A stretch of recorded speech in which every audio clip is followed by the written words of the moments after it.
So welcome back. നമ്മൾ ഇന്നോട്ട് ഡിസോർഡേഴ്സാണ് നോക്കാൻ പോകുന്നത്. ഡിസോർഡേഴ്സ് എന്ന് പറയുമ്പം അപ്പർ റെസ്പിറേറ്ററി ട്രാക്റ്റിൻ്റെ ഡിസോർഡേഴ്സാണ് നമ്മൾ ഇന്നോട്ട് നോക്കാൻ പോകുന്നത്. സോ നമ്മൾ ഇന്നത്തെ ക്ലാസ്സിൽ പഠിക്കാൻ പോകുന്നത് ആദ്യത്തെ കണ്ടീഷനാണ് rhinitis. So it is defined as the inflammation and swelling of the mucous membrane of the nose, and it is characterized by running nose and stiffness, usually caused by common cold or allergy. ഇതെന്ന് പറയുന്നത് നമ്മുടെ നോസിനോ അല്ലെങ്കിൽ നമ്മുടെ mucus മെംബ്രെയിനിലോ swelling അല്ലെങ്കിൽ inflammation വെച്ചാൽ നീര് ഉണ്ടാവുന്ന ഒരു കണ്ടീഷനാണ് നമ്മൾ റൈനൈറ്റിസ് എന്ന് പറയുന്നത്. അവരുടെ മെയിൻ ക്യാരക്ടർ എന്ന് പറയുന്നത് റണ്ണിങ് നോസും അതേപോലെ സ്റ്റഫ്നെസ് എന്ന് പറയുമ്പോഴത്തേക്കും നമ്മുടെ മൂക്കൊക്കെ ഭയങ്കരമായിട്ട് കൺജസ്റ്റ് ആയിട്ടിരിക്കത്തില്ലേ, അത് ആ ഒരു കണ്ടീഷനാണ് നമ്മൾ സ്റ്റഫ്നെസ് എന്ന് പറയുന്നത്. കോസ് ചെയ്യുന്നത് എന്താണ്? കോമൺ കോൾഡ്, നമ്മൾ ഈ പനി വരുമ്പോൾ അല്ലെങ്കിൽ അലർജി വരുമ്പോഴൊക്കെ ഇത് കോസ് ചെയ്യും റൈനൈറ്റിസ്. ഇനി നമുക്ക് അവരുടെ ക്ലാസിഫിക്കേഷൻ നോക്കാം. They are classified into 2, allergic and non allergic. 2 types ഉണ്ട് ക്ലാസിഫിക്കേഷൻ. ഈ നോൺ അലർജിക് തന്നെ വീണ്ടും 2ആയിട്ട് തിരിച്ചിട്ടുണ്ട്, അക്യൂട്ടും ക്രോണിക്കും. So first we can see about allergic rhinitis അല്ലെങ്കിൽ ഹേ ഫീവർ. ഈ അലർജിക് റൈനൈറ്റിസിനെ പറയുന്ന വേറൊരു പേരാണ് ഹേ ഫീവർ. സോ ഡെഫിനിഷൻ എന്താണ്? Inflammation of the nasal passages associated with watery nasal discharge and itching of nose and eyes. ഇതെന്ന് പറഞ്ഞാൽ എന്താണ്? നമ്മുടെ നേസൽ പാസേജസിനൊക്കെ ഇൻഫ്ലമേഷൻ ആവുന്നത് എന്തുവഴി? നമ്മളെ മൂക്കൊലിപ്പ്, അതേപോലെ നമ്മുടെ നോസും ഐസും ഒക്കെ ഭയങ്കരമായിട്ട് ചൊറിച്ചിലൊക്കെ ഉണ്ടാകുന്ന ആ ഒരു കണ്ടീഷനെയാണ് നമ്മൾ അലർജിക് റൈനൈറ്റിസ് എന്ന് പറയുന്നത്. അതിൻ്റെ ഇൻസിഡൻസ് എന്ന് പറയുമ്പോൾ 2/3 of all patients before age of 30. Onset can occur at any age. No gender protection. അടുത്ത് നമ്മൾ ഇറ്റിയോളജി ആൻഡ് റിസ്ക് ഫാക്ടേഴ്സാണ് നോക്കാൻ പോകുന്നത്. First one is perennial allergens, second one is seasonal allergens, third one is occupational allergens, and fourth one is dust mites, fifth one cockroaches, sixth mould and animal dander, tree, grass, weed pollens. These all are the etiology and risk factors. അതിൽ perennial allergens എന്ന് പറയുമ്പോൾ long lasting ആയിരിക്കും, recurring ആയിരിക്കും, continuous ആയിരിക്കും. എന്ന് വെച്ച് കഴിഞ്ഞാൽ continuous ഈ അലർജി വന്നു കഴിഞ്ഞാൽ, ഈ കണ്ടീഷൻ വന്നു കഴിഞ്ഞാൽ കണ്ടിന്യൂസ് ആയിട്ട് അത് ഇങ്ങനെ സ്റ്റേ ചെയ്യും. പെരിനിയൽ അലർജൻസ് ആണെങ്കിൽ. സീസണൽ അലർജൻസ് ആണെങ്കിൽ ക്ലൈമറ്റ് ചേഞ്ചസ്, അതായത് ഓരോ ക്ലൈമറ്റ് അനുസരിച്ച് ഇത് ചേഞ്ച് ആയിക്കൊണ്ടേയിരിക്കും ഈ അലർജൻസ്. മൂന്നാമത്തത് ഒക്യുപ്പേഷണൽ അലർജൻസ് എന്ന് പറയുമ്പോഴത്തേക്കും നമ്മൾ ഈ ഫാക്ടറീസും കാര്യങ്ങളിലും പൊല്യൂഷൻസ് കാര്യങ്ങളൊക്കെ വരുമ്പോഴത്തേക്കും ഉണ്ടാകുന്ന അലർജി. പിന്നെ നമ്മൾ കോമൺ ആയിട്ട് പറയുന്ന പോലെ ഡസ്റ്റ്, കോക്രോച്ച്, പിന്നെ ഗ്രാസ്, അതിൽ നിന്നുമൊക്കെ ഉണ്ടാകുന്ന ചെറിയ ചെറിയ അലർജൻസ് വഴി നമുക്ക് ഈ അലർജിക് റൈനൈറ്റിസ് ഉണ്ടാവാം അല്ലെങ്കിൽ ഹേ ഫീവർ ഉണ്ടാവാം. So next we can see about pathophysiology. Pathophysiology നമ്മൾ എപ്പോഴും സ്റ്റാർട്ട് ചെയ്യുമ്പോഴത്തേക്കും due to etiology and risk factors വെച്ചിട്ട് സ്റ്റാർട്ട് ചെയ്യണം. ഫോർ എക്സാമ്പിൾ, ഇതിൻ്റെ റൈനൈറ്റിസിൻ്റെ പത്തോഫിസിയോളജിയാണ് നമ്മൾ പറയുന്നത്. Due to etiology and risk factors such as, നമ്മൾ ഇറ്റിയോളജി ആൻഡ് റിസ്ക് ഫാക്ടേഴ്സ് എന്ന ഹെഡിങ്ങിൽ എന്തൊക്കെ എഴുതിയോ അതൊക്കെ നമ്മൾ ഇതിനകത്ത് എഴുതണം. Such as perennial allergens, seasonal allergens, occupational allergens, dust mites, etcetera. എല്ലാം ഒന്നും എഴുതണം നിർബന്ധമില്ല, ഒരു 3-4 എഴുതുക. അത് കഴിഞ്ഞിട്ട് ലീഡ്സ് ടു എന്ന് പറയുന്ന ഒരു ആരോ മാർക്കാണ്. Production of specific IgE mediators directed against the proteins, which leads to these IgE coats the surface of mast cells such as allergic cells which are present in the nasal mucosa, which leads to specific protein is inhaled into the nose, which leads to bind to the IgE on mast cells, which leads to immediate and delayed release of number of mediators such as histamine, kinase, tryptase, etc., which leads to mast cells quickly synthesize other mediators including leukotrienes and prostaglandin D2, which leads to symptoms of rhinorrhea such as nasal congestion, sneezing, itching, redness, swelling, postnasal breath, postnasal drip. അപ്പോൾ ഇതുവരെ എന്താണെന്ന് നമുക്ക് നോക്കാം. ആദ്യം നമ്മൾ പറഞ്ഞു ഇറ്റിയോളജി, risk ഫാക്ടേഴ്സും കാരണം, like such as എന്താണ് പെരിനിയൽ അലർജൻസ്, സീസണൽ അലർജൻസ്, ഇവരൊക്കെ കാരണം നമുക്ക് സ്പെസിഫിക് ആയിട്ടുള്ള IgE mediators, immunoglobin mediators produce ചെയ്തിട്ട് നമ്മൾ പ്രോട്ടീൻസിലോട്ട് ഡയറക്റ്റ് ചെയ്യും. അതിനുശേഷം നമ്മുടെ മാസ്റ്റ് സെൽസ് അല്ലെങ്കിൽ അലർജിക് സെൽസിൻ്റെ സർഫസിന് നമ്മൾ ഈ പറഞ്ഞ IgE കോട്ട് ചെയ്യും. ഇവരെവിടെയായിരിക്കും കാണപ്പെടുന്നത്? നേസൽ മ്യൂക്കോസയ്ക്കകത്ത്. അതിനുശേഷം നമ്മൾ ഈ ഉണ്ടാക്കിയ അല്ലെങ്കിൽ നമുക്ക് ഈ പ്രൊഡ്യൂസ് ചെയ്ത സ്പെസിഫിക് ആയിട്ടുള്ള പ്രോട്ടീൻ എന്ത് ചെയ്യും? നോസിനകത്തോട്ട് ഇൻഹെയിൽ ചെയ്യും. അതിനുശേഷം ഈ മാസ്റ്റ് സെൽസിനകത്തുള്ള ഈ IgEനെ വീണ്ടും അവർ ബൈൻഡ് ചെയ്യും. ഈ ബൈൻഡ് ചെയ്ത ശേഷം നമ്പർ ഓഫ് മീഡിയേറ്റേഴ്സ് പറയുമ്പോഴത്തേക്കും ഹിസ്റ്റമിന്, കൈനേസ്, ട്രിപ്റ്റേസ് അങ്ങനത്തെ മീഡിയേറ്റേഴ്സ് പതുക്കെ ഡിലേഡ് ആയിട്ട് റിലീസാവും. അതിനുശേഷം എന്ത് ചെയ്യും? ഈ മാസ്റ്റ് സെൽസ് അല്ലെങ്കിൽ അലർജിക് സെൽസ് വേറെ മീഡിയേറ്റേഴ്സ് അല്ലെങ്കിൽ ബാക്കി വരുന്ന മീഡിയേറ്റേഴ്സ് ആയിട്ടുള്ള ല്യൂക്കോട്രീൻസും പ്രോസ്റ്റാഗ്ലാൻഡിൻ D2 എന്ന് പറയുന്ന ബാക്കിയുള്ള മീഡിയേറ്റേഴ്സിനെ പെട്ടെന്ന് തന്നെ ഈ മാസ്റ്റ് സെൽസ് സിന്തസൈസ് ചെയ്യും. എന്നിട്ടാണ് നമുക്ക് റൈനോറിയയുടെ സിംറ്റംസ് ആയിട്ട് കോസ് ചെയ്യുന്നത്.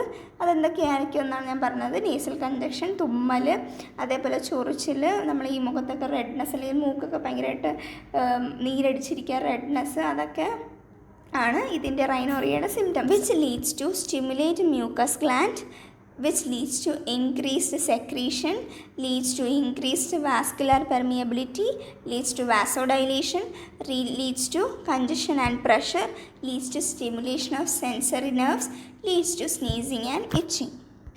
ഓക്കെ, നമ്മൾ പറഞ്ഞതുപോലെ റൈനോറിയയുടെ സിംറ്റംസ് പറഞ്ഞു. അതിനുശേഷം എന്ത് ചെയ്യും? നമ്മുടെ മ്യൂക്കസ് ഗ്ലാൻഡിനെ സ്റ്റിമുലേറ്റ് ചെയ്തിട്ട് സ്റ്റിമുലേറ്റ് ആകുമ്പോൾ തന്നെ ഈ സെക്രീഷൻസൊക്കെ കൂടാൻ തുടങ്ങും. അത് സെക്രീഷൻസ് കൂടുമ്പോഴത്തേക്കും നമ്മുടെ വാസ്കുലാർ പെർമിയബിലിറ്റിയും കൂടും. അപ്പോൾ നമ്മുടെ വാസോഡൈലേഷൻ ഉണ്ടാവും.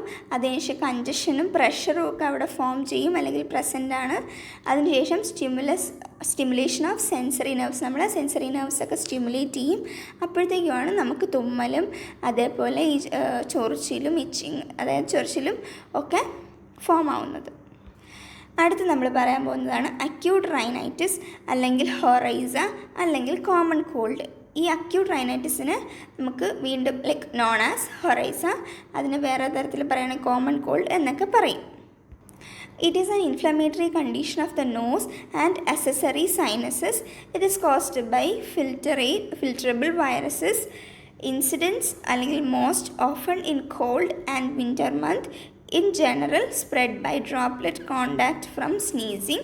This condition is very contagious for first 2-3 days. അപ്പോൾ അക്യൂട്ട് റൈനൈറ്റിസ് എന്ന് വെച്ചാൽ എന്താണ്? നമ്മുടെ നോസിൻ്റെ അതേപോലെ അല്ലെങ്കിൽ അക്സസറി സൈനസസിൻ്റെയൊക്കെ ഒരു ഇൻഫ്ലമേറ്ററി കണ്ടീഷനെയാണ് നമ്മൾ അക്യൂട്ട് റൈനൈറ്റിസ് എന്ന് പറയുന്നത്. അവർ കോസ് ചെയ്യുന്നത് ഏത് വഴിയാണ്?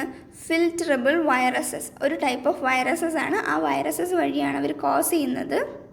നമുക്ക് എപ്പോഴും വരുന്നത് ഏത് സമയത്താണ്? കോൾഡ് അല്ലെങ്കിൽ നമ്മൾ ഈ വിൻ്റർ സീസണിലൊക്കെയാണ് നമുക്ക് ഇത് കൂടുതൽ കാണപ്പെടുന്നത്. അവർ സ്പ്രെഡ് ആവുന്നത് എങ്ങനെയാണ്? നമ്മൾ തുമ്മുമ്പോൾ ഈ ഡ്രോപ്ലെറ്റ്സ് ഒക്കെ നമ്മൾ തുമ്മുമ്പോൾ തുപ്പിലൊക്കെ തെറിക്കത്തില്ലേ, അതുവഴി ഡ്രോപ്ലെറ്റ്സ് വഴിയാണ് സ്പ്രെഡ് ആവുന്നത്. ആദ്യത്തെ ഒരു 2-3 ഡേയ്സ് ഭയങ്കരമായിട്ടും ഈ ഒരു കണ്ടീഷൻ വേഴ്സ്റ്റ് ആയിരിക്കും. അതിനുശേഷം പതുക്കെ അത് കുറഞ്ഞു വരും. So that is all about acute rhinitis. Next one is chronic rhinitis. Chronic inflammation of the mucous membrane of the nose, which is characterized by increased nasal mucus caused by repeated acute infections, allergy or vasomotor rhinitis. അതായത് നമ്മുടെ chronic rhinitis എന്ന് വെച്ച് കഴിഞ്ഞാൽ നമ്മുടെ നോസിൻ്റെ mucus membrane ഉണ്ടല്ലോ, അതിൽ സംഭവിക്കുന്ന inflammation, ആ ഒരു കണ്ടീഷനാണ് ക്രോണിക് റൈനൈറ്റിസ് എന്ന് പറയുന്നത്. അവർ ക്യാരക്ടറൈസ് ചെയ്യുന്നത് ബൈ ഇൻക്രീസ്ഡ് നേസൽ മ്യൂക്കസിൻ്റെ സെക്രീഷൻ കൂടുമ്പോഴത്തേക്കും, അതാണ് അവർ ക്യാരക്ടറൈസ് ചെയ്യുന്നത്. കോസ് ചെയ്യുന്നത് എങ്ങനെയാണ്? അലർജി വരുമ്പോൾ, അതേപോലെ നമ്മൾ ഈ അക്യൂട്ടായിട്ടുള്ള ഇൻഫെക്ഷൻസ് ഇടയ്ക്കിടെ ഇങ്ങനെ റിപ്പീറ്റ് ആയിട്ട് വന്നുകൊണ്ടിരിക്കുമ്പോഴൊക്കെയാണ് നമുക്ക് ഈ ക്രോണിക് റൈനൈറ്റിസ് കോസ് ചെയ്യുന്നത്. അക്യൂട്ട് എന്ന് പറയുമ്പോൾ നമുക്ക് കുറച്ച് ഡേയ്സ് കാണത്തുള്ളൂ, പക്ഷേ ക്രോണിക് എന്ന് പറയുമ്പോഴത്തേക്കും ഫോർ എ മന്ത് അങ്ങനെ ഒരു ലോങ് പീരീഡ് കാണും. Next one is about etiological and risk factors of acute rhinitis. നേരത്തെ നമ്മൾ പറഞ്ഞില്ലേ വൈറസസ് വഴിയാണ് ഇത് കോസ് ചെയ്യുന്നതെന്ന്. അപ്പം ഏതൊക്കെ വൈറസസ് ആണ്? Rhinoviruses, adenoviruses, echoviruses, influenza, parainfluenza viruses. അതേപോലെ ഇതെപ്പോഴൊക്കെയാണ്? സ്ട്രെസ്സ്, ടെൻഷൻ, എൻഡോക്രൈൻ ഡിസോർഡേഴ്സ്, അല്ലെങ്കിൽ ട്രിഗറിങ് ഫാക്ടറായിട്ടുള്ള ലൈക്ക് പെർഫ്യൂംസ്, ഈ സ്മെല്ല്, പെർഫ്യൂംസിൻ്റെ സ്മെല്ല്, അതേപോലെ വേറെ മണം, അതൊക്കെ വരുമ്പോഴത്തേക്കുമാണ് നമുക്ക് ഈ അക്യൂട്ട് റൈനൈറ്റിസ് വരാൻ ചാൻസ് കൂടുതൽ. അടുത്ത് നമ്മൾ ഇറ്റിയോളജിക്കൽ ഫാക്ടേഴ്സ് ഓഫ് ക്രോണിക് റൈനൈറ്റിസ് ആണ് നോക്കാൻ പോകുന്നത്. First one, chronic irritation from dust, smoke, tobacco. Second one, neighbouring infection such as sinusitis and adenoid. Next one is risk factors of chronic and അത് മാത്രമല്ല ഇറ്റിയോളജി risk ഫാക്ടേഴ്സും ഉണ്ട്. such as environmental, weak immune systems, food and beverages, certain medications, hereditary. ഇങ്ങനെയൊക്കെയാണ് നമ്മൾ next നോക്കാൻ clinical manifestation. ഇതിനകത്ത് box വരച്ചിട്ടുണ്ട്, acute, allergic, chronic. അതിനകത്ത് വരുന്ന clinical manifestations eye syndrome, headache, nasal discharge, nasal polyps and turbinates. Eye സിൻഡ്രോമിനകത്ത് acute വരുമ്പോഴത്തേക്കും tearing, allergic tearing and itching, chronic വരുമ്പം ടിയറിങ് ഇല്ല. ഹെഡ് ഏക്ക് പറയുമ്പം അക്യൂട്ടിനകത്ത് ജനറലൈസ്ഡും അലർജിക്ക് ജനറലൈസ്ഡും ക്രോണിക് മൂന്നിനകത്തും ജനറലൈസ്ഡ് ആണ് ഉള്ള കാര്യമാണ് ഹെഡ് ഏക്ക് മൂന്നിൽ. അടുത്തത് നേസൽ ഡിസ്ചാർജ്. അതിനകത്ത് അക്യൂട്ട് വരുമ്പോഴത്തേക്കും ഇനീഷ്യലി വാട്ടറി നോസ് അല്ലെങ്കിൽ മ്യൂക്കോയിഡ് നോസ്. അതേപോലെ അലർജിക് ആണെങ്കിൽ തിൻ മ്യൂക്കസ് ആയിരിക്കും, അതേപോലെ വാട്ടറി ആയിരിക്കും. ക്രോണിക് വരുമ്പോഴത്തേക്കും സെറസ്, അതേപോലെ മ്യൂക്കോ പ്യൂരുലൻ്റ് അല്ലെങ്കിൽ പ്യൂരുലൻ്റ് ആയിരിക്കും. നേസൽ പോളിപ്സ് വരുമ്പോഴത്തേക്കും അക്യൂട്ടിനകത്ത് നേസൽ പോളിപ്സ് കാണത്തില്ല. അലർജിക്കിലും ക്രോണിക്കിലും ചില സമയം മാത്രം പോളിപ്സ് കാണപ്പെടും. ടർബിനേറ്റ്സ് വരുമ്പം അക്യൂട്ടിനകത്ത് ഒന്നുമില്ല, അലർജിക്കിനകത്ത് മ്യൂക്കോയിഡ് അല്ലെങ്കിൽ പെയിൽ. ക്രോണിക്കിനകത്ത് വരുമ്പോഴത്തേക്കും എൻലാർജ്ഡ് ആയിരിക്കും. So that's all about clinical manifestation. Next വരുന്നതാണ് ഡയഗ്നോസ്റ്റിക് ഇവാലുവേഷൻ. ഡയഗ്നോസ്റ്റിക് ഇവാലുവേഷനകത്ത് നമ്മൾ മെയിനായിട്ട് എല്ലാ ഡയഗ്നോസ്റ്റിക് ഇവാലുവേഷനകത്തും രണ്ട് സംഭവങ്ങൾ മെയിനായിട്ട് എഴുതണം. അത് first one is history collection and second one is physical examination. History കളക്ഷനകത്ത് നമുക്ക് പേഷ്യൻസിനോട് അവർക്ക് സിംറ്റം റിലേറ്റഡ് ആയിട്ടുള്ള ക്വസ്റ്റ്യൻസ്, പാസ്റ്റും പ്രസൻറ്റും medical history, family history, personal history, അവരുടെ ന്യൂട്രീഷണൽ ഹിസ്റ്ററി എല്ലാം നമ്മൾ ചോദിച്ച് മനസ്സിലാക്കണം. ഇനി അവരെന്തെങ്കിലും മെഡിക്കേഷൻസ് എടുക്കുന്നുണ്ടോ, അതല്ലെങ്കിൽ എത്ര നാളായിട്ട് ആ മെഡിക്കേഷൻസ് എടുക്കുന്നു, ഇച്ചി, സ്നീസിങ് സംഭവങ്ങളൊക്കെ എത്ര നാൾ കൊണ്ടുണ്ട്, എപ്പോൾ സ്റ്റാർട്ട് ചെയ്തു, അങ്ങനത്തെയുള്ള പാസ്റ്റ് സിംറ്റംസ് വെച്ചിട്ടുള്ള എല്ലാം ഹിസ്റ്ററി കളക്ഷനകത്ത് ഇൻക്ലൂഡ് ചെയ്യണം. Second one physical examination. Physical എക്സാമിനേഷനകത്ത് ഇതിൻ്റെ റെസ്പിറേറ്ററി റിലേറ്റഡ് ആയിട്ടുള്ള സിസ്റ്റംസ് വെച്ചിട്ട് നമ്മൾ ഫിസിക്കൽ എക്സാമിനേഷൻ ചെയ്യണം. അതേപോലെ next one diagnostic evaluation is blood test, IgE antibody test, radioallergosorbent test, skin prick test, nasal smear, CT scan. ഇതിനകത്ത് നമ്മൾ blood test എന്തിനാണ് എടുക്കുന്നത്? അതിനകത്ത് എന്തെങ്കിലും വേരിയേഷൻസ് അല്ലെങ്കിൽ ഇസ്നോഫിൽസിൻ്റെ അമൗണ്ട് കൂടിയിട്ടുണ്ടോ ഇല്ലയോ എന്നൊക്കെ അറിയാൻ വേണ്ടിയാണ് ബ്ലഡ് ടെസ്റ്റ് എടുക്കുന്നത്. കാരണം ഇസ്നോഫിൽസ് കൂടി കഴിഞ്ഞ് കഴിഞ്ഞാൽ നമുക്ക് ഈ റൈനൈറ്റിസിന് കാരണമാകും. പിന്നെ നമ്മൾ സ്കിൻ പ്രിക്ക് ടെസ്റ്റൊക്കെ ചെയ്യുന്നത് എന്തിനു വേണ്ടിയിട്ടാണ്? നമുക്ക് എന്തെങ്കിലും സ്പെസിഫിക് ആയുള്ള അലർജൻസ് ഐഡൻറ്റിഫൈ ചെയ്യാൻ വേണ്ടിയിട്ടാണ് സ്കിൻ പ്രിക്ക് ടെസ്റ്റ് ചെയ്യുന്നത്. പിന്നെ CT സ്കാൻ എന്താണ്? CT സ്കാൻ എന്ന് പറയുന്നത് നമുക്ക് നമ്മുടെ ബോഡിയുടെ ഉള്ളിലുള്ള ഇമേജസ്, കറക്റ്റ് ഓർഗൻസിൻ്റെയൊക്കെ ഇമേജസ് എടുക്കാൻ വേണ്ടിയിട്ടാണ്. അതേപോലെ ഡയഗ്നോസിസ് കൺഫേം ചെയ്യാൻ വേണ്ടിയിട്ട് നമ്മൾ CT സ്കാൻ ചെയ്യും. Next one is management. First one administer antibiotics. Antibiotics നമുക്ക് അഡ്മിനിസ്റ്റർ ചെയ്യാം. അതേപോലെ ആൻറ്റിഹിസ്റ്റമിൻസ് ചെയ്യാം. നേസൽ ഇറിഗേഷൻ, ഇൻട്രാനേസൽ കോർട്ടിക്കോസ്റ്റെറോയിഡ്സ് നമുക്ക് അഡ്മിനിസ്റ്റർ ചെയ്യാം. ഫസ്റ്റ് വൺ ആൻറ്റിബയോട്ടിക്സ് ആയിട്ടുള്ള അമോക്സിസിലിൻ, സെഫനോക്സിൻ, സെഫ്പൊഡോക്സിൻ അങ്ങനത്തെ ആൻറ്റിബയോട്ടിക്സ് ഒക്കെ നമുക്ക് അഡ്മിനിസ്റ്റർ ചെയ്യാം. അതേപോലെ ആൻറ്റിഹിസ്റ്റമിൻസ് സച്ച് ആസ് സിട്രസിൻ, ഫെക്സോഫിനാഡിൻ. നമ്മൾ ആൻറ്റിഹിസ്റ്റമിൻസ് എന്തിനാണ് കൊടുക്കുന്നത്? അലർജി സിംറ്റംസൊക്കെ നമുക്കൊന്ന് റിലീഫാക്കാൻ വേണ്ടിയാണ് ആൻറ്റിഹിസ്റ്റമിൻസ് കൊടുക്കുന്നത്. പിന്നെ കോർട്ടിക്കോസ്റ്റെറോയിഡ്സ് ആയിട്ടുള്ള ഫ്ലൂട്ടിക്കാസോൺ, ബ്യൂഡിസോണൈഡ് ഒക്കെ നമുക്ക് അഡ്മിനിസ്റ്റർ ചെയ്യാം. അവർ എന്തിനാണ് ഈ കോർട്ടിക്കോസ്റ്റെറോയിഡ്സ് കൊടുക്കുന്നത്? നമുക്ക് എന്തെങ്കിലും നീര്, സ്വെല്ലിങ്, അതേപോലെ ഇൻഫ്ലമേഷനൊക്കെ വരുവാണെങ്കിൽ അത് ട്രീറ്റ് ചെയ്യാൻ വേണ്ടിയിട്ടാണ് നമ്മൾ ഇൻട്രാനേസൽ കോർട്ടിക്കോസ്റ്റെറോയിഡ്സ് കൊടുക്കുന്നത്. ഇനി നമുക്ക് റൈനൈറ്റിസിൻ്റെ കോംപ്ലിക്കേഷൻസ് നോക്കാം. Sinusitis, otitis media, eustachian tube dysfunction, sleep disturbance, difficulty in breathing, nasal polyps. ഇതിനകത്ത് ഓട്ടൈറ്റിസ് മീഡിയ എന്ന് പറയുന്നത് നമ്മൾ ഇയർ ഡ്രമ്മിൽ എയർ ഫിൽ സ്പേസിനകത്ത് എന്തെങ്കിലും ഇൻഫെക്ഷൻസ് കോസ് ചെയ്യുന്ന കണ്ടീഷനാണ് നമ്മൾ ഓട്ടൈറ്റിസ് മീഡിയ എന്ന് പറയുന്നത്. Sinusitis, as you all no, inflammation of the sinus. Then ഇതൊക്കെയാണ് കോംപ്ലിക്കേഷൻസ്. അത് കഴിഞ്ഞ് ലാസ്റ്റ് ആൻഡ് ഫൈനലി നമ്മൾ നഴ്സിംഗ് ഡയഗ്നോസിസ് എഴുതും. ഞാനിവിടെ 4 കൊടുത്തിട്ടുള്ളൂ, പക്ഷേ നിങ്ങൾക്ക് ഒരു മിനിമം 7 to 8 നഴ്സിംഗ് ഡയഗ്നോസിസ് എങ്കിലും മിനിമം എഴുതണം. അത് മസ്റ്റ് ഹാവ് ആയിട്ടുള്ള കാര്യമാണ്. നമ്മുടെ കണ്ടീഷൻ എന്താണോ അതനുസരിച്ചിട്ട് കാറ്റഗറി അല്ലെങ്കിൽ പ്രിയോറിറ്റൈസ് ചെയ്തിട്ട് വേണം നമ്മൾ നഴ്സിംഗ് ഡയഗ്നോസിസ് എഴുതാൻ.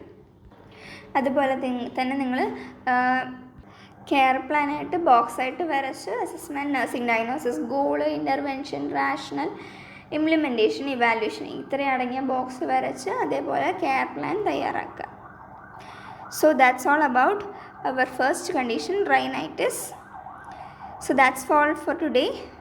We can learn next condition in the next video. Thanks. So now share this with your friends and family members. Bye.